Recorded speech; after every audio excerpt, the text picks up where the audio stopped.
for Game 2 of the finals of the DominateDominion.com League of Legends Dominion Tournament number 68. Did I say champion select screen? I meant champion removal screen. We had a couple of chat bans to do first before we get on to the next game. Looks like the first one is going to be Zyra. I want to say, I know the music's been a little bit strange today, but that's just because somebody requested that I play some stuff that was like K-poppy anime music sort of stuff, and I haven't done that before, so I decided to throw some of that on. I will change it up from stream to stream, so just in case you were wondering why there was Tuhu music on earlier and why there's K-pop all of a sudden. We normally listen to like trance or dubstep or something like that, and I want to get into putting on some hard style or like trows or something on there as well. So maybe some like esoteric hardcore or something like that, but not that many people are into it. Who knows? So Zyra's gonna be the first ban, and then Kha'Zix and Nidalee, and then Brand. Zyra, a lot of AoE ability, great crowd control. Kha'Zix, powerful single target burst, good engage. Brand forces zoning, brings a stun to the table, and Nidalee has outrageous poke. Her poke is really, really good. Now say play circus music, please. I don't have any queued up, but I could get some next week. I have friends that actually make that type of music, so I could bring some of that to the show. But you'd have to check out next week, twitch.tv/DominateDominion. See if I can come up with that. The only thing you will not hear played is you will probably not hear very much stuff with actual instruments in it, because, well, copyright and like things like that. So we're seeing Elise band as well. Oh, he has the same name on here. Yay! You're a cool guy. Elise brings a stun to the table. Lots of spell damage. Kassadin, very high mobility, brings a powerful silence and slow to the table. My mouse cursor just ran away on its own. Get back here. Get back here. Get back here. And who else are they going to ban, I wonder?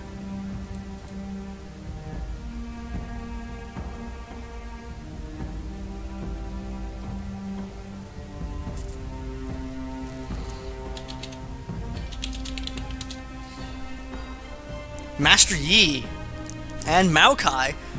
Master Yi being banned because he's new. We're not sure how to deal with him yet.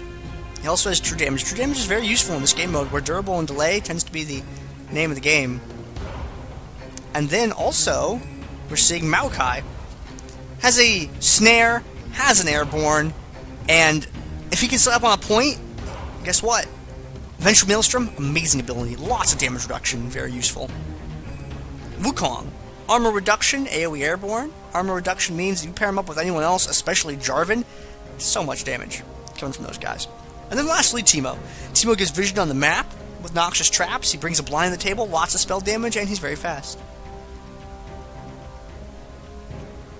And let's take a look at the picks when the picks start happening. You'll notice there's no Lulu ban, but there's also no Zamike in the game. This is game 2, Sarissa, of the finals. It's going to be Clueless versus Evelynn Child Support. Evelynn Child Support is currently... Someone will say what the score is in the chat. I don't like to say it on stream after the first game, because I like the VOD viewers. Sometimes people cherry pick games. Hi, sorry, I'm back now. Sup? Welcome back. What were you doing? Did you get ADD with the snake again? No, okay, I wanted to hold my snake, but I think he's asleep right now. Oh, don't wake him up. He needs sleep, or he gets schizophrenia. I don't know if snakes can get that, but I assume they have a brain, so maybe. What do I know? I only have like 2.5 years of psych study. Never did get around to finishing that. So, Commander Peoples, picking up Kog'Maw for the team again. Maybe we're going to see a Parkhurst Kog'Maw this time? Sure. That sounds reasonable. Idfeed's not going to play that. He might play that. Panzer's J4. Panzer's a great Jarvan player. And yeah, I was about to say definitely Jarvan. Expect to see that locked in. And also, seeing Kayle. Kale's really good. It's really hard to explain. Well, it's really simple to explain, but you kind of have to see it in action to really get a full grasp of it. Kayle is a ranged AD that can hit everyone on the team. There you go. Yeah. Like, don't think of Kayle as a melee. She also reduces your defense stats. Shred. It's very powerful. If you get Kayle and Kog going at the same time, it's a lot of damage. But it's also one of the most fragile things ever. And then, we're seeing on the other side, Gragas Pantheon, potentially. And Pantheon's a good attack damage character, brings a stun to the table. Global map presence with Grand Skyfall.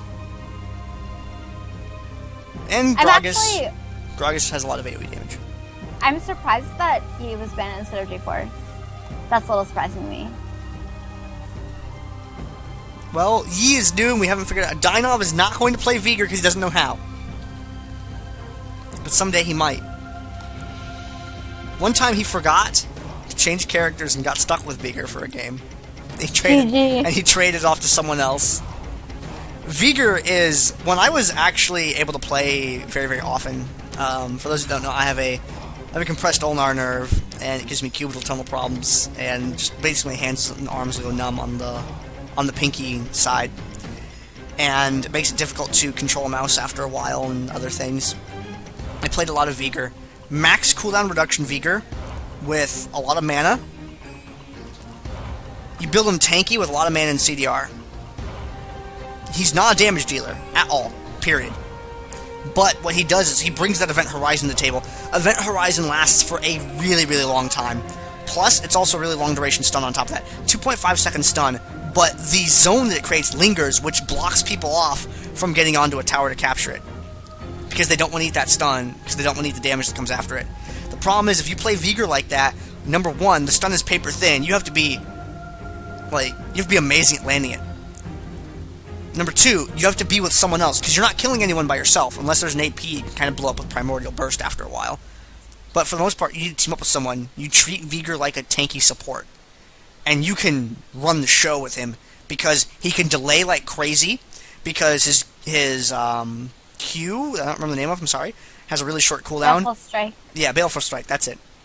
Baleful Strike has an extremely short cooldown. It's like less than 3 seconds. Number two, Dark Matter zones really hard. You know it's going to fall, so you back off, but then you have to wait for it to land before you can walk back in and begin capping again, or you take that damage. You have a ton of mana and a ton of CDRs, so you're going to be spamming those like crazy.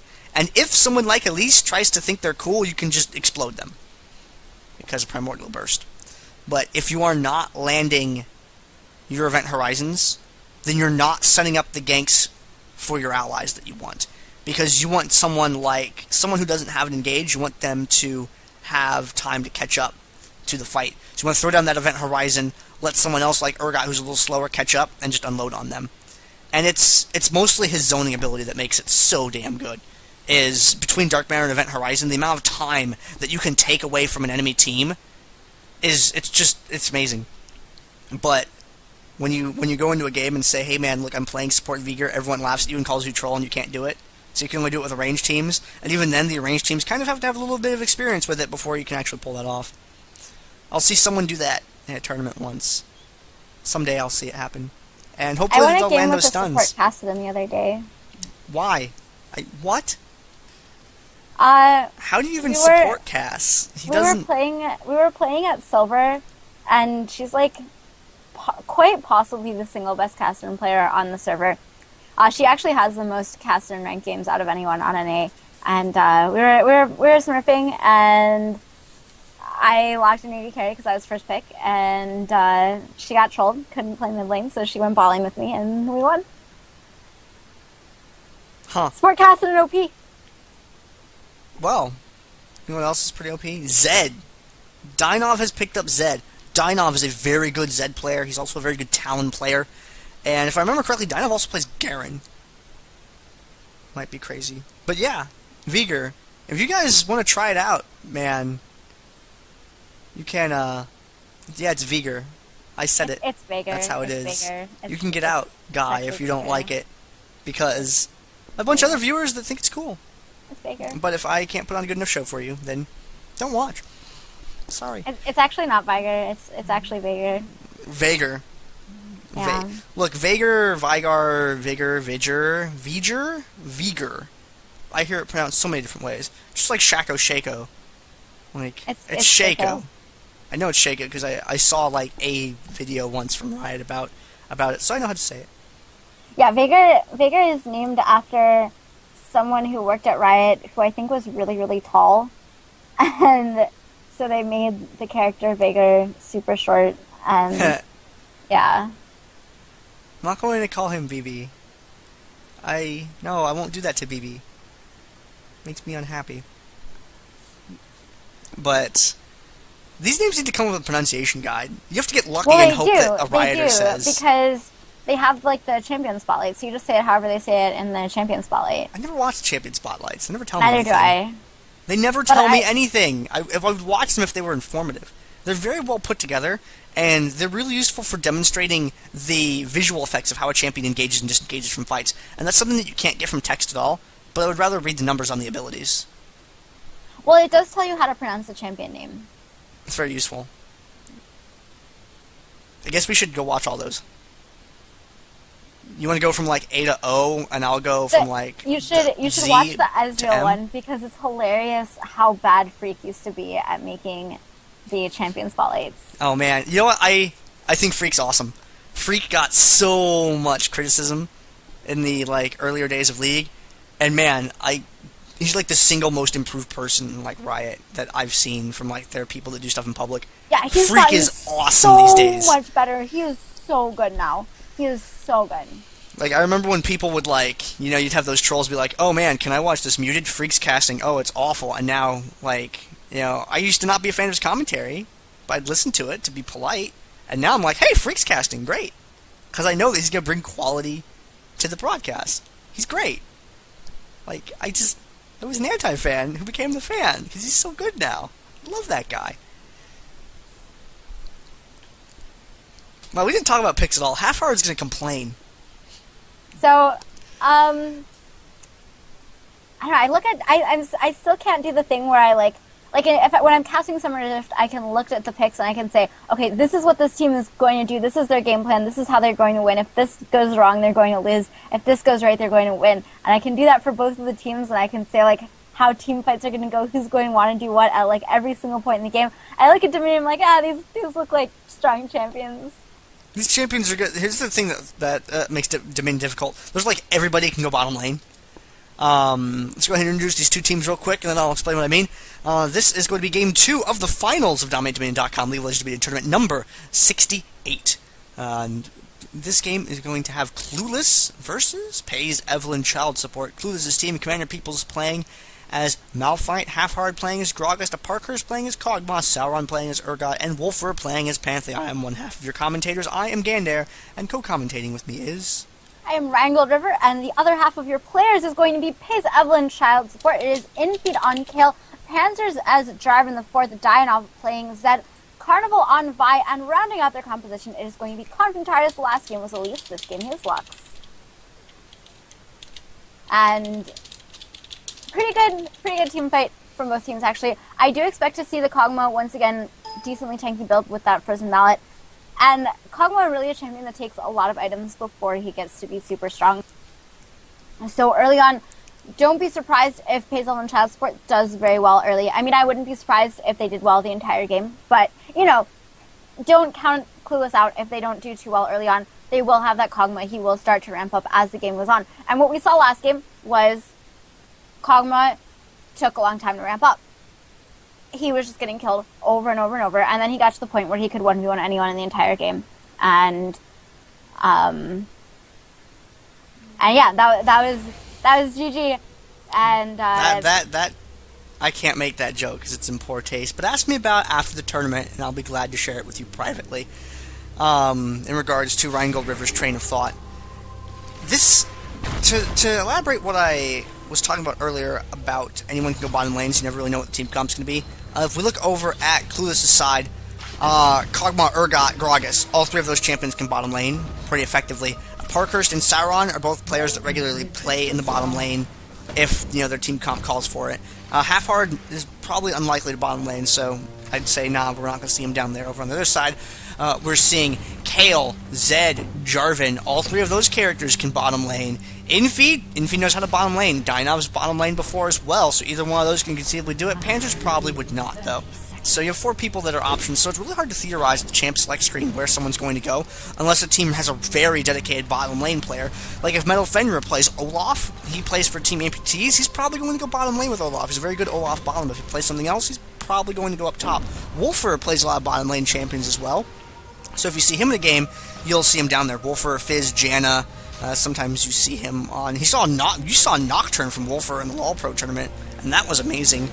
But there's a lot of different things. I hear Vi can do it, although I haven't seen too much of it. So when you get into comps, it's hard to know who's going to go where. It just really depends upon the player's preferences at the time. I think that this game is going to be Urgot and Zed in the bot lane.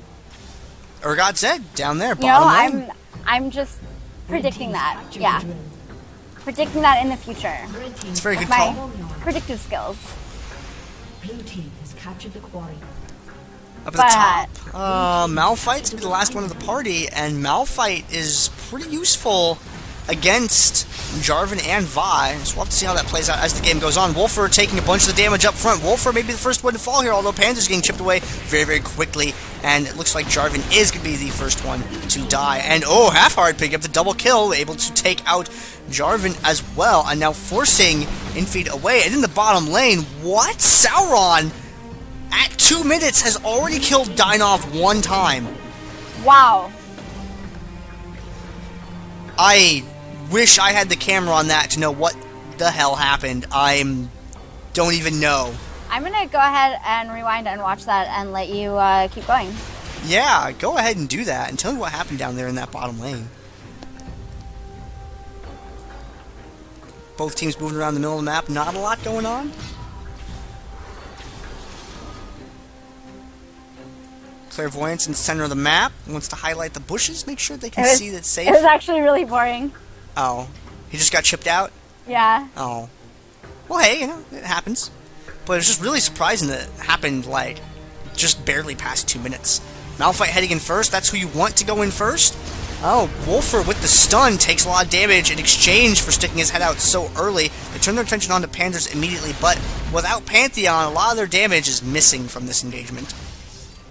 Yeah, it's not just the damage, it's also the armor reduction. Those two things that he gives. That Heartseeker Strike does reduce armor, and really, really would like to have that, especially with a Kog'Maw. Kog'Maw is still not the main damage source. I would say Gragas and Pantheon are probably the main damage sources right now, but as it scales in the later game, it'll really start to be a Parkhurst. That is the person who is going to be doing all of the damage for Clueless. And a great explosive cast on a Carnival there, seeing him. He's going to try to Q out, and he actually will.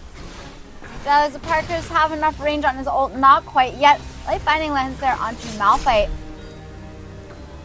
But this is a similar start to last game. We saw Clueless win the windmill fight. They're really good at windmill fights, and they won it again this time. We'll see if Kha'Zix and Child Sport can mount a comeback like they did last game. Kha'Zix and Child Sport tends to suffer in the early game. Their late game is typically outstanding. Some of the few losses that they have been handed overall, historically, have been to games that end up being less than 20 minutes. Usually less than, usually in the 15 to 19 range is where they would lose if they were going to lose. After that, I'd be really interested to see what their win percentage was after a certain time of game. Yeah, I imagine just because that was a fantastic final spark off onto everyone with the Cataclysm. Wolfer going to be melted, half-hearted, probably going to go down. His body slam is in 4-3, double kill for Carnival. Aggressive flash from Infeed's Kayle. Not sure if that was necessary, but it certainly did help secure the kill.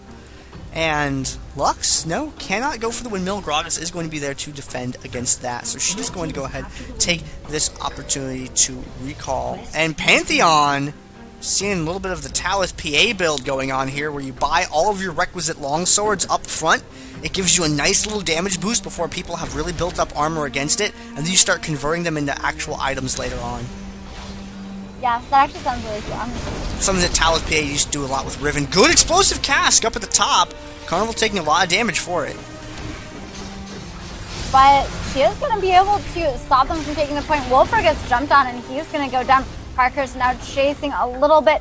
Can't chase quite as far as he'd like to. Confitari is a little bit low on HP, but a good percent of HP. It's just that Lux has no HP to start with, really. Carnival coming in from the back. We'll see who he's able to connect with, if anyone. Assault and batteries down. Good final spark from Lux. My lot God. of damage. Jarvan is so broken. That was the second time in a row that Jarvan arranged for a perfect final spark for Lux. Yeah, Jarvan's ability to set things up with Cataclysm is amazing. That's where the Brick Oven comes from, where you run Brand, Annie, J4, and it's an absolute nightmare. It also works with other characters like Lux and Ezreal with very high efficiency. But the problem is, if you start spreading out, if Jarvan cannot run those Cataclysms, it denies it very hard. Yeah. And, however, this map architecture, the geography of the map, whatever the correct word is for that, really does not lend to being able to spread out as well. There's a lot of different attack paths and things. Unless you're in sort of the more central, like inner ring, you know, the part around the the center relics, inside from the speed shrines, you're not really going to have a lot of area to fan out at. Unstoppable, of course, onto 2 explosive casts separates. If you get the kill onto Lux, Infi has to run away. He's actually probably going to go down here. Has the W, just turns and accepts his fate. Goes to the grave fighting. And Panzer's now taking a lot of damage as well. Oh, the light binding, Confidarius. That's inappropriate. Half-Hard is fortunately able to get away. Kog'Maw was able to pick up the windmill while it was going on. In feedback, there's a Cataclysm. Just used to take down Pantheon, though. And over at the top, Commander People's taking a lot of damage as well. Parker's doing the best he can to try and chip away at people, but he really does not have a lot of damage going for him yet. Just a Prospector's Blade and a Phage. Not a whole lot at this point in the game. Half-Hearted does not hit a single bit of damage onto Panzers there, but it was more because Panzer did a really good job of dodging it all. Parker's, no, you're going to be able to get the kill there. The exhaust onto kill, and Kassadin is using the kill. He gets the kill onto Kog'Maw, but Parker's doing a great job of surviving there. But that whole time, Hazel and Cloudsport has had 2 in bot lane, and Wolfer actually gets a kill, so it's 1-for-1. So Clueless doing a really good job across the map there. Kog'Maw believes in the tower and it defending him. Minions! Oh, purple caster minion. That's not very friendly. Up at the top. Do they have lightning bolts on top of them? Yes, there's little taunt indicator things. I think that's what they are. Basically what happens is it shows that they're engaged in doing something.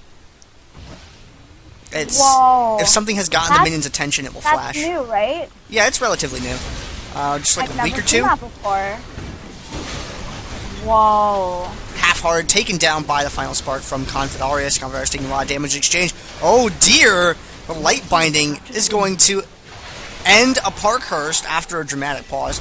And the lower half of the map, Dynov is, well, it's better if we didn't look at that. So, Commander Peoples and Sauron are going to get the quest objective for Clueless. They're taking down the Boneyard. And Infeed is here but can't really do anything. Wolfer trying to defend 1v2. And he's going to get chased off the point, but I think he should be fine with Gragas coming in for a little bit of backup. And Carnival and Panzers are going to disengage this. And Clueless is still doing okay. Starting to get a little bit of a lead, but Hazel and Child supports. Does tend to be a late game team. And with Kale's very late game goodness. Bottom lane Urgot is going to back away from the point for now. Good dodge of the barrel roll there by Carnival, but it puts him into the middle of the enemy team. Dragon Strike comes across from Jarvan. Carnival is still alive. Okay, now he's not alive, but he was alive for a really long time there. Panzer's taking a little bit of damage. People sticking his head out. Parker's doing a good job of staying back. And oh, the combo! Not enough to finish him off, unfortunately. And they need Kog dead if they really want to capture this tower. Although he's getting very low on mana, now that I look at it. So he might not be able to do a lot. Oh, Kog'Maw wants it! Kog'Maw didn't get it! Explosive cast to safety! Like cameras. Oh no, Infeed goes down there to Wolfer. And I just have to say, Confitarius absolute MVP of this game for Kassadin Child Support so far. His final sparks have been on so many people at the same time, and they've been set up by Panzers a few of the times. One of them was with a Cataclysm, the second one was with just an EQ. But he has been so good about landing that final spark onto 3 or 4 people every single time.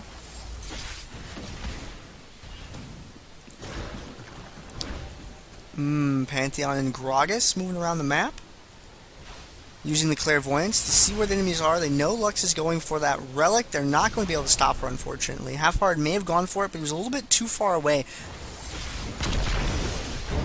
Bot lane Deathmark being used onto Zyra, and their final spark from max range, and Urgot falls. Diana now chasing onto Peoples. Kale with some damage. The light binding does not hit, but the Lucent Singularity does, and Kale with the kill onto Malphite. 2v2 in top lane right now. Half-Hearted trying to come down to defend. There are no revives on either of the dead champions right now for Clueless, so this is going to be the the quarry traded over. Carnival is the only one alive in top lane. Actually dodges that damage away from Kog'Maw, but doesn't really want to fight Wolfer, I don't think. Maybe does he does start the fight before the tower is neutral, which is what he needed to do. He needs a splash shield before he can do anything. Oh. He doesn't get it, so he's going to die. But it bought time for Panzers to get there, and Panzers should be able to pick up the revenge kill. And it means that the tower was not captured in the process. Yeah. Oh, but the exhaust even. 10 health on Wolfer as he retreats from that. Evelynn Child Support in a very good position for capture points up in this game. 294, Nexus health 259, and ticking down. Oh, well. Oh my god! That Q and E from Lux was insane. Confratarius picking up the double kill there. Wolfer is here. Looks like everyone will be able to get out. Unless Dianov just goes completely insane onto Half-Hearted there. Doesn't get the kill quite.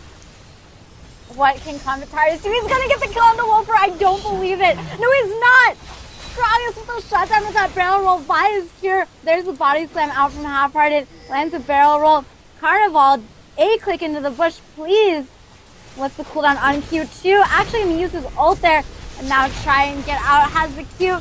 Was slowed by Malphite. Can Malphite lies another seismic shard? 1 second. He will be able to get the second one, but I think Carnival is fine. He is going to break away. That Lux kill, that double kill with the Lucent Singularity was so powerful. It actually kicked my game music back on briefly, and then when Lux died, it promptly went off. You should check out the VOD because that was kind of spooky. A lot of people might have missed that one. Up at the top, Pantheon on his way to the top, and Cog and Malphite there as well. But everybody hates Sauron. Yeah. No one. Everyone just wants to fight for the Shire. It's true. And Peoples airborne as Panzers retreats on towards the tower, but with a Parkhurst here, to give them a lot of harass ability, and they're going to go for the fight on the tower anyway. There's the invulnerable from Kale, and a defensive garrison on top of that. Panzers does make his way over to Cog, tries to retreat out with the escape, but could not get away, unfortunately. And with vision on infeed not having intervention either, is going to be defeated. Now they can get this windmill, but they've lost their bottom point at the same time. So Evelynn Child Support still up in this game and setting up to win this series. Blue team has captured the windmill. Yeah, they are ahead in Nexus Health. They were behind in Nexus Health for a while. There's the ult from Dianov onto Sauron Deathmark, and he does exchange 1-for-1 this time. Kog'Maw still in top lane. Carnival now going in. They get the neutralize on the quarry there. Carnival exhausted, but just going to run away. Has an Iceborne Gauntlet, actually, so can do a very good job of kiting. And Lux lands absolutely everything. And there's going to be the kill in just a sec. Surely, Carnival without. Can he survive? That's the question. There's the exhaust plus the light binding. And Lux leaving the Lucent Singularity up for a long time to get the slow, but Lux might go down. Actually, Vi going to die to save her teammate there. And Confratarius will be able to walk away. Meanwhile, they get the windmill, so once again, a 3 cap for Evelynn Child Support. Confratarius has been absolutely on it all game long, and it's been really paying off for the team, just engagement after engagement. Lux getting a little bit more powerful every time she cleans up the house. Damage from Cog as Clairvoyant shows them who's approaching the top. Unstoppable force onto 2. Invulnerability is available. Survival is just a sliver of HP, but does go down. Panzers go down 2. Can Lux be a hero? I don't think so. Lux can't be a hero. Lux is going to have to retreat away from there. Vi and Zed in the bottom lane. Vi is going to go ahead and recall. No, I don't know what's going on with Vi, but in the middle of the map, Confidar is getting beat up by Wolfer, and Half-Hearted does die, unfortunately. Kale tries to put some hurt on Wolfer, but really doesn't get a lot out of it. Zed coming in from the back, wants to pick that fight with Wolfer. May be able to take him down, yes. Deathmark does a lot of damage. So that one going down. Revive not available for Wolfer right now. Carnival just reviving is heading up to top lane. And Dynav back towards the bot lane. We'll be meeting two there, and he does not have his death mark, so we'll see how well he can defend. I don't actually think he landed that Razor Shuriken, but scared Malphite off anyway. Confitarius is here for some back off, though. Back up. Top part of the map, Panzers is trying to keep everyone away from the top point. They are able to get it neutral, so they turn around and get back into the fight, but oh dear, Vi was not able to connect. Uses the Assault and Battery to get through to a Parkhurst, but there was a lot of DPS time that was lost with her being trapped outside of the Cataclysm. Light Binding connects on a Half-Hearted. Confidar is able to get some damage in there. Good final spark, able to tag both members on the enemy team. Can't quite save them with her wand, unfortunately, and she does not have the health to start engagement on that neutral point. Unfortunately, she does need to hang around to try and keep it neutral, though, but looks like, no. Confident that they have some health to play with on their Nexus. Looks like Confi is just going to back off. Yeah, there was nothing that Lux could have done there. She's just too squishy. And she really has to be that squishy because otherwise she's not going to have any damage to do to anyone. Morellonomicon finished, so that 20% CDR, just try and get that final spark up as much as possible. Looks like it will be a Void Staff as the next item. And maybe after that we might see building into a Wiggle Switch Cap. But before that, it's just going to be all about damage. So the Void Staff was completed. That's actually going to be pretty huge because Void Staff plus Sork Shoes, it's a lot of Magic Pen. It's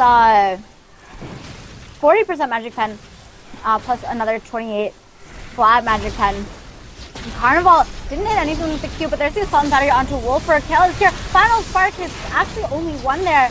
Wolfer is finally going to go down. Half-Hearted Lightbound. He's going to fall probably unless he can get away. Carnival actually decides to chase. Gets the shot down there. Parker's running away. There's the EQ Cataclysm out from Kansas. He can't make it to the Health Relic. He falls. Going to go into the Opathian Surprise, but I don't think he's going to be able to do too much of anything. Half-Hearted did use his Revive there. Lux, what is the cooldown on Final Spark? It's almost up again. Remember, she used it at the start of the fight. That's how short this cooldown is. And with that, she may be looking to go down here and help out this bottom lane engagement. She's heading down to the southern part of the map, or the bottom part of the map, because they actually don't give compass directions, so who knows which way is actually north here. And is able to tag him with some damage. Not able to save Zed, unfortunately. Did give it a try, but the wand just did not arrive in time. And feed in the top lane, there is an ult from Gragas just to stop Panzer from being able to reach the path point. Good tail ult comes across. Final Spark hits Malphite only. Panzer's probably, maybe, no, he has shield, he has a locket shield. He has so much shield, unstoppable force though, and he is eventually going to go down. And remember what I said about Kog'Maw? He's starting to be really, really, really scary. Kog'Maw chasing people away. Should be able to kill Confidarius just fine. Yes, gets it. Lux is able to land her CC beforehand, though. Looks like that's what she was going for. And is Vi going to be able to connect with... Oh, is able to connect with Malphite. Now it's 2 on Pantheon. No revives on the other side, unfortunately for them. Malphite has one, but he hasn't used it. Guess he feels like he could not take that engagement up there. Okay, so Kog'Maw's really strong. Vi is really good against Kog'Maw.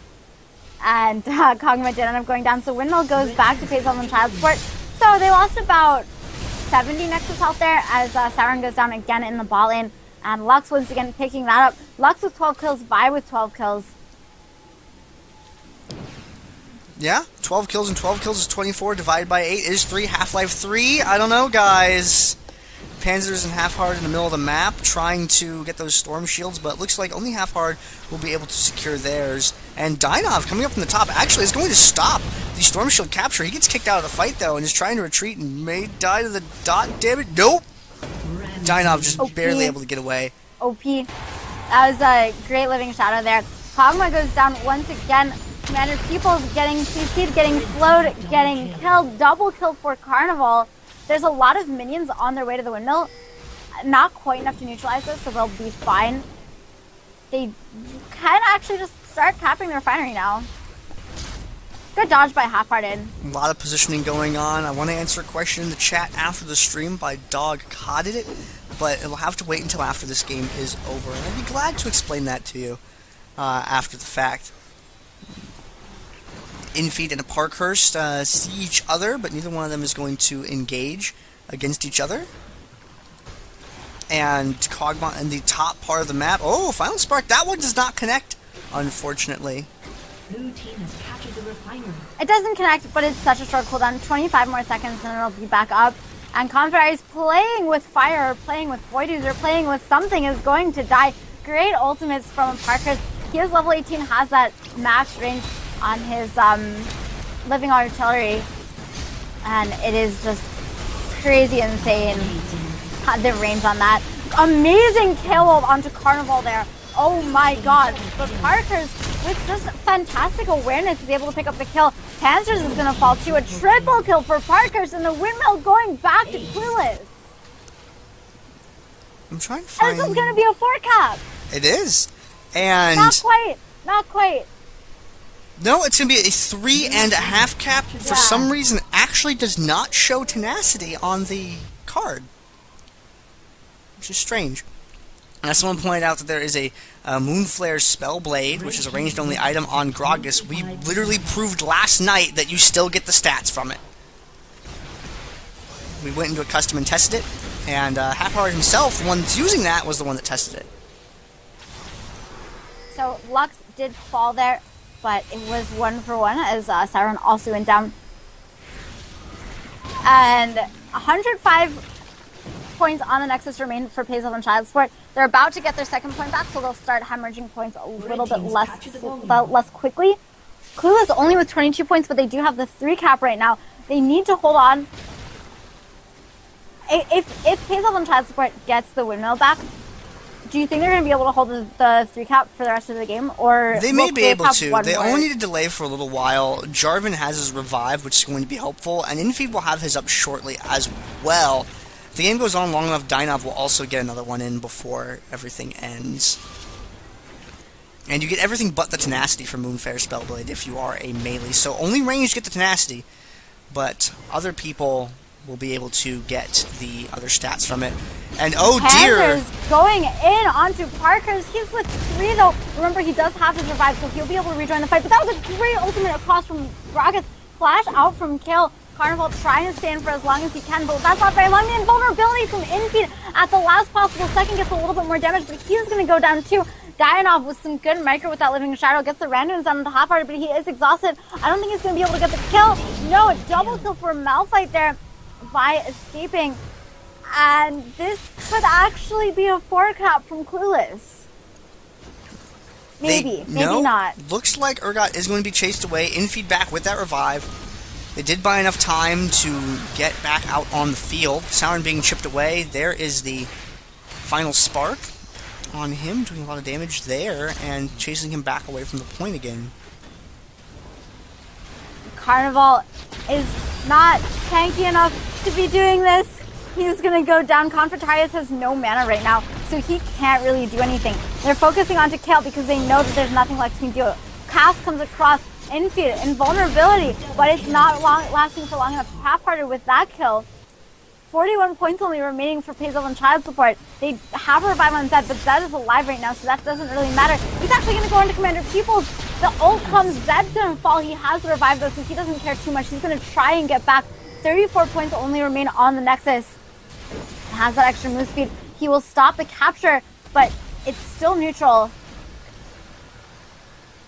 If they're going to get this bottom point back, they have to make a serious and sudden push for another point if they're going to take home this win. And they can still secure it. Either one of these teams can win this game, but it's more weighted in Clueless' favor for the time being. Confidar is able to survive there. The assault and battery from Vi. Jumped on the top. He gets exhaust on the Panders. They get the shutdown. They're going to go on their way to the windmill. They will definitely be able to capture the windmill. I don't think that Pantheon can get there in time. He has against Skyfall, though. What am I saying? He's going to be able to jump in, no problem. Gets dove under turret. There's just so much damage. The exhaust onto Infeed isn't enough. Panzers, you're tanking for so long. You're going to be able to survive. 6 seconds remain. Can they get the neutral? 5-4. I think they're going to be able to get the neutral. The game is not over yet. Bot lane, Half-Hearted and Commander People trying to get this point. Peoples is living just barely. The exhaust comes down. Final spark doesn't hit anything. Half-heart is exhausted.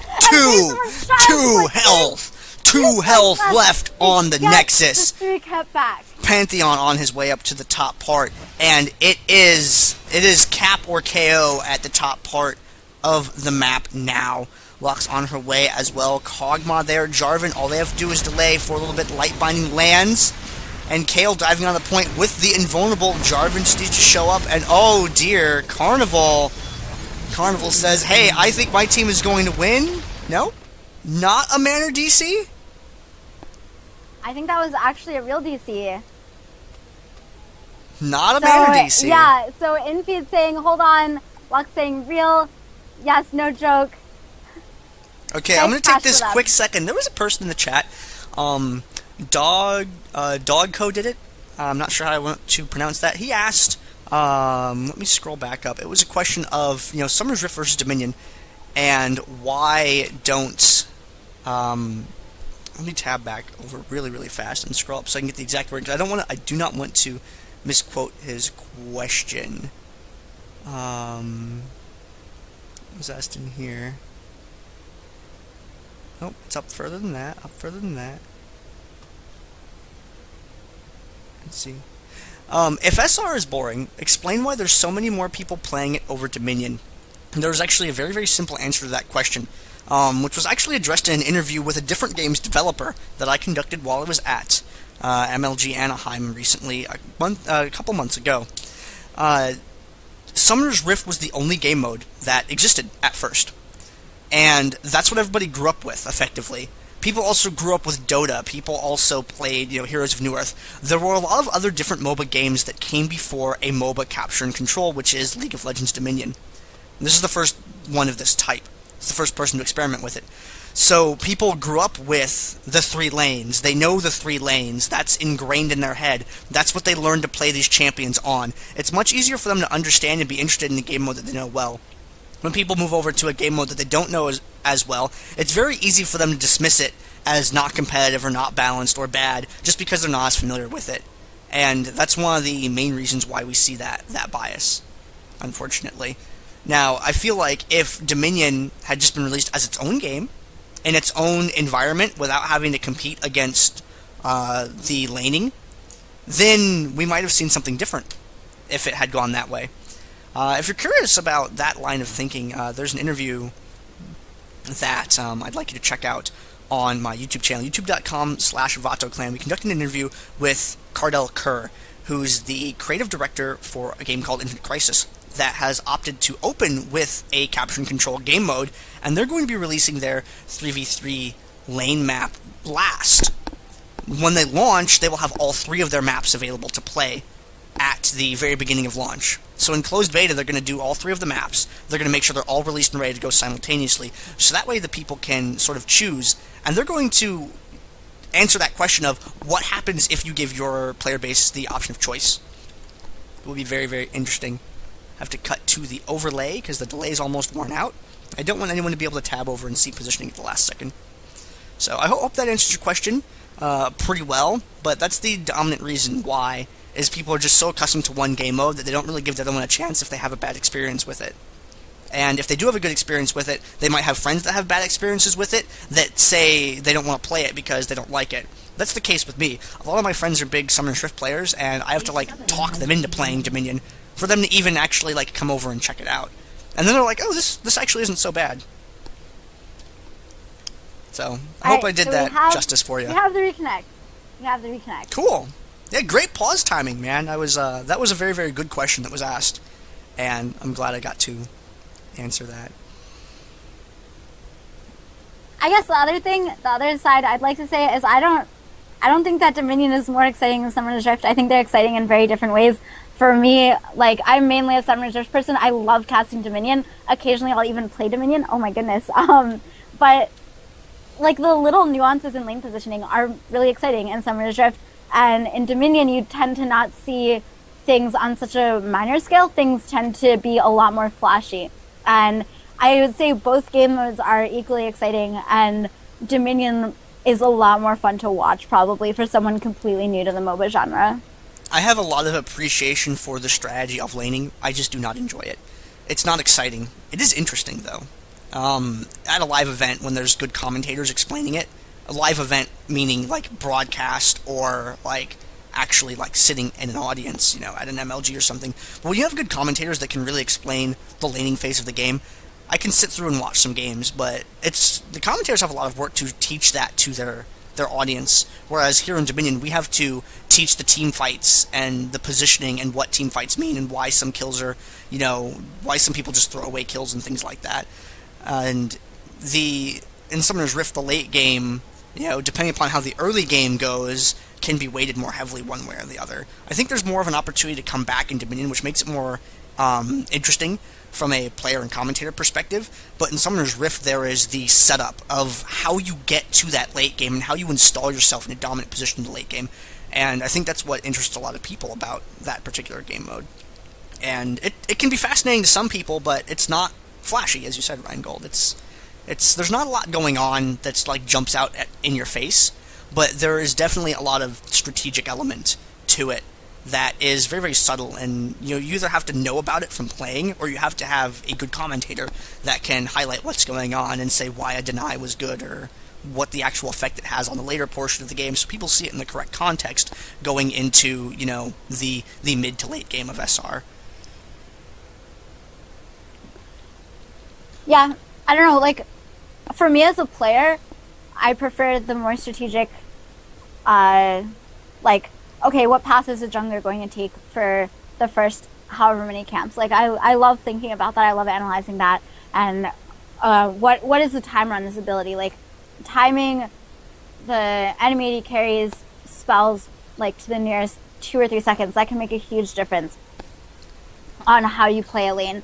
And towards the late game, you tend to wait for everyone's cooldowns to just be up before you fight, which is a little bit...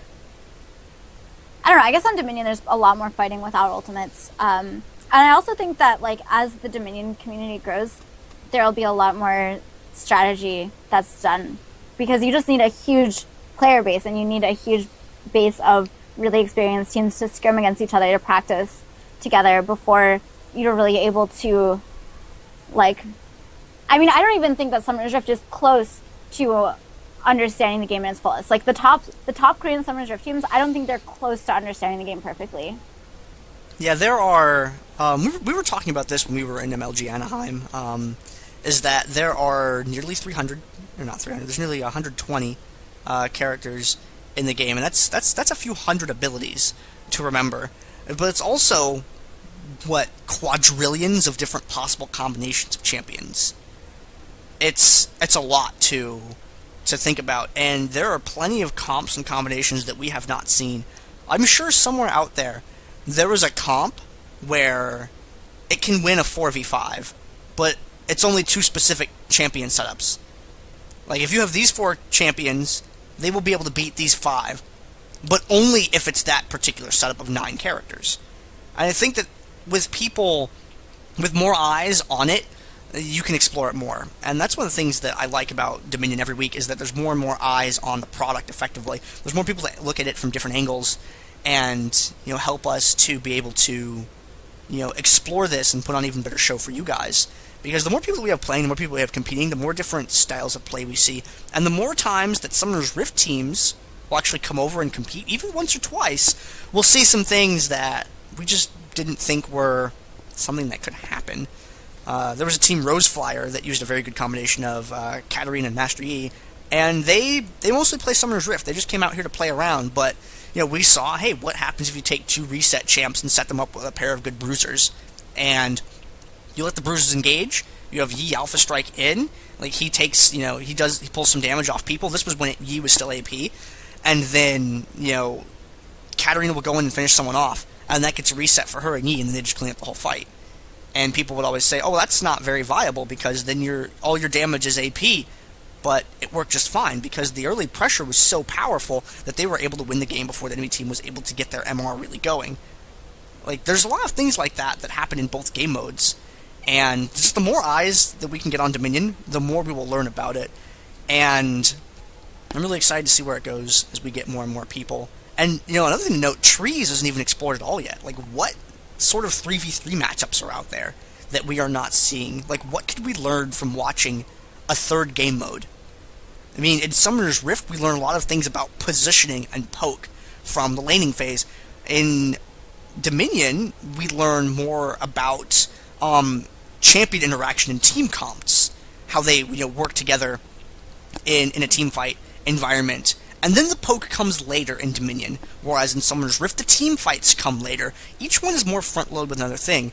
Then you have Twisted Treeline, where you have a 3v3 environment, and then you start getting into, well, what sort of 3v3 champion combinations will work really well with each other. And that's something that you can take back out of trees later and put into Summoner's Rift or into Dominion. You can see, well, wait a minute, in threes, those characters synchronize really well. How will they do with that setup plus these other two here? And there's no trees competition yet.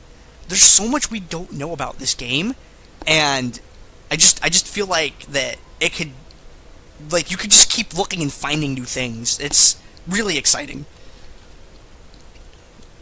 And do we have I'm going to check to see if we have any updates. They said that they were ready, but they haven't started it yet. Okay. Well, as soon as they get the unpause going, just make sure if you like the tournament, if you like our banter, if you want to see more Dominion gameplay, make sure to follow the stream, twitch.tv/DominateDominion. Give it a follow. We play these tournaments every Saturday, and they happen here on the channel. There's a lot of gameplay being streamed during the week by Dominate Dominion's owner, the Feedski. He plays on there as well. And sometimes you see Gorman, Romantic Jaguar, or other people from the Dominion community playing Dominion as well. So make sure to check that out. In-game chat channel is Dominate Dominion. When you're looking at your League client, go in the lower right-hand corner, click on View Chat Room's control panel, and then go up just a little bit above that and click Create or Join a Chat Room. Type in Dominate Dominion, hit enter, and it will pop you up in a chat room full of a whole bunch of us who play Dominion. We stream, there's in-houses where we play 5v5 against each other with draft. We just talk a lot about all sorts of different things. We talk about Dominion, we talk about Summoner's Rift. I mean, if you like Summoner's Rift and you are at least a little bit interested in Dominion, you should just come check out anyway, because it couldn't hurt you to hang out in the chat channel. That way, if you did want to play some Dominion, you could play once in a while with a group of really good people. We like to hang out in the chat and watch LCS sometimes. Sometimes we get on the raid call and do stuff like that, watch tournaments and things. Just hang out, be part of the community, even if you don't play a lot of Dominion. If you only play a little bit, you know what? Then just come out and say hi. That's all you got to do. If you like it, hang out. If you don't, hey, whatever.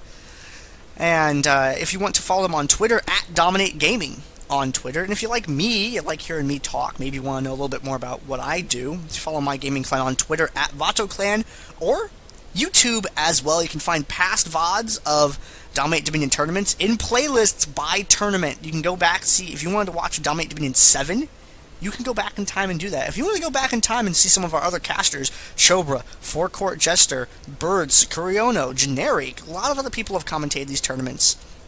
And you can find them in those past VODs, and you can find that on that channel. If you want to learn more about Fizz, check out Dominion Breakdown number 5 Fizz, where me, Carnival, RCIX, and Wolferer talk about Fizz and how to build Fizz and play Fizz in Dominion, how to beat him, how to win with him, all sorts of things. We break him down, every single aspect of it, from items to abilities to team comps that he works well in. Hour and a half about that champion. So if you want to up your Fizz, gameplay, you should check that out as well on the channel. And I also do interviews, live event interviews.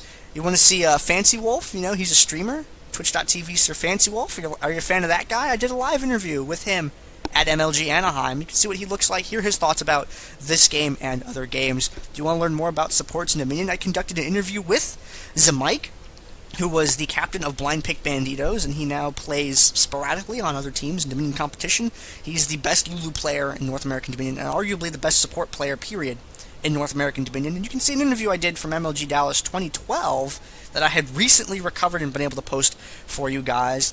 And if you're interested in other games, there's some live event media for StarCraft 2 and Infinite Crisis there for you as well, if you happen to also follow those games in addition to League of Legends. So a lot of things going on that YouTube channel. Feel free to browse through that and maybe find something that you like.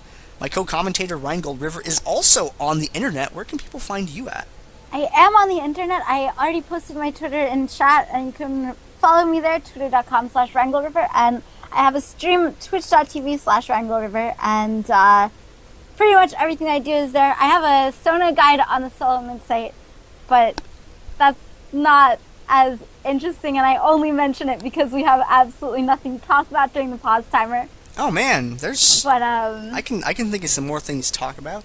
There will be individual game VODs of this tournament coming up in the days after the tournament. They will be posted to youtube.com/VotoClan. I will tweet when those go live and are published. So you can subscribe to the YouTube channel, you can follow me on Twitter, or to make sure you don't miss those VODs, go ahead and do both.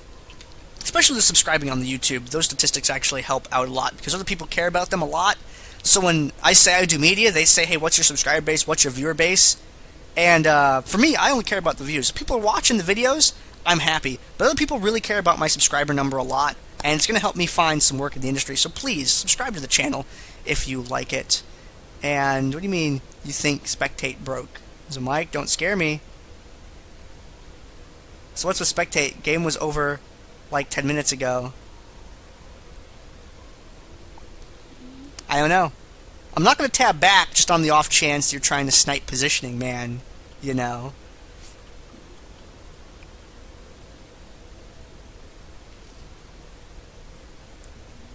Oh, Peoples. I think Peoples might be trolling. I don't know what to believe. how long have we been in the pause timer for? 16 minutes. Yeah, the game ended 10 minutes ago. Really? It never unpaused. Yeah. The game is over. Okay. The game has been over. Shh, let's not say what happened because I don't want it to be in the VOD. Okay, but like,